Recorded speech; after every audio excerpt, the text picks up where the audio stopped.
আসসালামু আলাইকুম। ইসরায়েলের শাসকরা চরম বিশ্বাসঘাতক এবং একটা বেঈমান।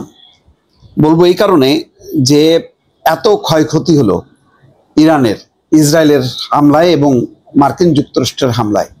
এখন মার্কিন যুক্তরাষ্ট্র সর্বশেষ তার উপর হামলা হয়েছে, যদিও এটা প্রতীকী বলছেন অনেকে, কিন্তু ডোনাল্ড ট্রাম্প যেই টাইপের মানুষ সেটাও সহ্য করার কথা না, কিন্তু সেটা সহ্য করেছেন এবং ধন্যবাদ জানিয়েছেন।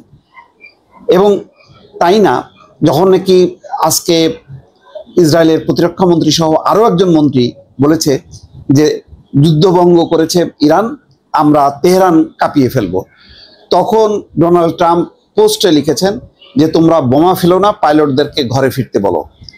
কিন্তু তারপরেও আজকে কিছুক্ষণ আগের খবর, ইরানের একটি শহর বিস্ফোরিত, এখনো বোঝা যাচ্ছে না সেখানে ক্ষেপণাস্ত্র ছোড়ার পর কি অবস্থা। খবর আসছে যে যুদ্ধবিরতি ভঙ্গ করায় নেতানিয়াহুর উপর বিরক্ত ট্রাম্প।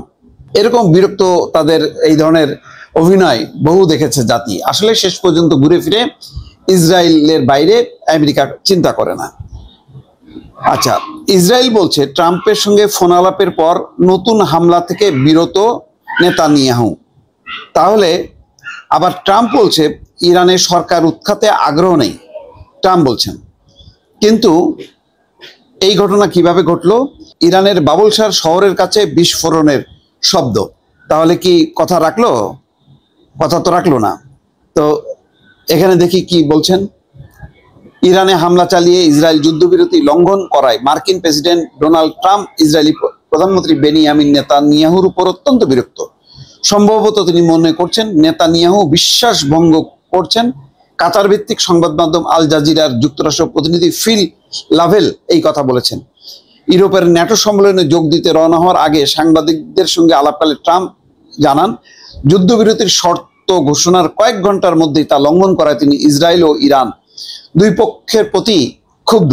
কিন্তু না, ইরানের উপর বেশি, ইসরায়েলের উপর কম কম। এটা হলো একটু মান অভিমান আর কি, হ্যাঁ, যে মানে পিয়ারের দোস্ত এরকম একটা বেয়াদবি করে ফেলছে, সেই কারণে আর কি, সেটা তেমন বড় কিছু না। আল জাজিরার প্রতিনিধি লাভেল বলেন ট্রাম্প ইসরায়েল এবং ইরান উভয়ের উপরই ক্ষুব্ধ ছিলেন, তবে তার অতিরিক্ত রাগটা যে ইসরায়েলের দিকে ছিল তা স্পষ্ট বোঝা যাচ্ছিল। তিনি আরো বলেন ট্রাম্প স্পষ্টতই বেশ বিরক্ত, সম্ভবত নেতানিয়াহু বিশ্বাসভঙ্গ করেছেন এমন বোধ করছেন তিনি।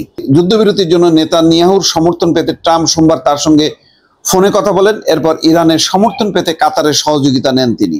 তার মানে মার্কিন যুক্তরাষ্ট্র প্রবল বেগের চেষ্টা করেছে যাতে আর বিস্তৃতি না ঘটায়, ঘটলে তার আর নেতৃত্ব থাকবে না, সেটা রাশিয়া বা চীনের হাতে চলে যাবে। ইসরায়েল বলছে ট্রাম্পের সঙ্গে ফোন আলাপের পর নতুন হামলা থেকে বিরত নেতানিয়াহু। কোথায়?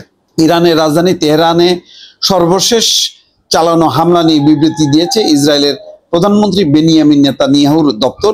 বিবৃতিতে বলা হয় ইরানের আগের কয়েকটি ক্ষেপণাস্ত্র হামলাকে যুদ্ধবিরতি লঙ্ঘন হিসেবে অভিহিত করে ইসরায়েল তেহরানের কাছে একটি রাডার স্থাপনা ধ্বংস করেছে। বাহ, কি সুন্দর! যেহেতু তাহলে এখন এটার আবার শোধ নিতে গেলে তারা আবার মারবে, এই তো। আল জাজিরার খবরে বলা হয়, ওই বিবৃতিতে জানানো হয় মার্কিন প্রেসিডেন্ট ডোনাল্ড ট্রাম্পের সঙ্গে ফোনালাপের পর নেতানিয়াহু নতুন করে কোনো হামলা চালানো থেকে বিরত আছেন।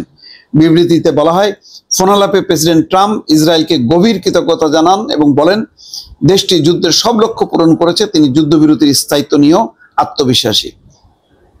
ট্রাম্প বলছেন যে সরকার উৎখাতে ট্রাম্পের কোনো আগ্রহ নেই। মার্কিন প্রেসিডেন্ট ডোনাল্ড ট্রাম্প বলেছেন তিনি ইরানের রেজিম চেঞ্জ বা সরকার উৎখাতে আগ্রহী নন, কারণ তা অস্থিরতা ডেকে আনবে বলে মনে করেন তিনি। এয়ারফোর্স ওয়ানে সাংবাদিকদের সঙ্গে আলাপকালে ট্রাম্পের এই মন্তব্য তার আগের সামাজিক মাধ্যমে পোস্ট করা যেই পোস্টে যে বলেছেন তার সাংঘর্ষিক। আগে বলেছিলেন প্রয়োজনে মানে ইরানের জনগণের উচিত সরকার পরিবর্তন করা। ইরানের বাবুলশার শহরের কাছে বিস্ফোরণ। ইরানের উত্তরাঞ্চলীয় শহর বাবুলশারের কাছে বিস্ফোরণের শব্দ শোনা গেছে। ইরানি সংবাদ সংস্থা ইসনার বরাত দিয়ে আল জাজিরা একথা জানিয়েছে। প্রতিবেদনে বলা হয় প্রত্যক্ষদর্শীরা বিস্ফোরণের শব্দ শুনেছেন। ওই এলাকায় আকাশ প্রতিরক্ষা ব্যবস্থা সক্রিয় করা হয়েছে। দর্শক, এই হচ্ছে পরিস্থিতি। মোট কথা, ইসরায়েলের উপর কোনো বিশ্বাস নাই এবং একেবারে মানে পশুর অধম। ইসরায়েলের শাসকরা পশুর অধম। ওরা মানে ব্যাপক ধ্বংসযজ্ঞ চালায়ও তাদের কোনো ইয়ে নেই, যে এটাই তাদের ইয়ে। তারা সবসময় আগায় থাকবে, এটাই হচ্ছে তাদের মতিগতি এবং এটাই হচ্ছে নীতি। আর আমাদের আরবের সমস্ত নপুংসক দেশগুলো চেয়ে চেয়ে দেখছে ইরানের এই অবস্থা, ইরানের উপর নির্বিচারে চালাচ্ছে, মার্কিন ঘাঁটিতে হামলা করছে, সেটা আবার কাতার, ইউএই, সৌদি আরব আবার নিন্দাও করতেছে। এই হচ্ছে তাদের দ্বিচারিতা এবং নপুংসকতার পরিচয়। দর্শক ভালো থাকবেন, আল্লাহ হাফেজ।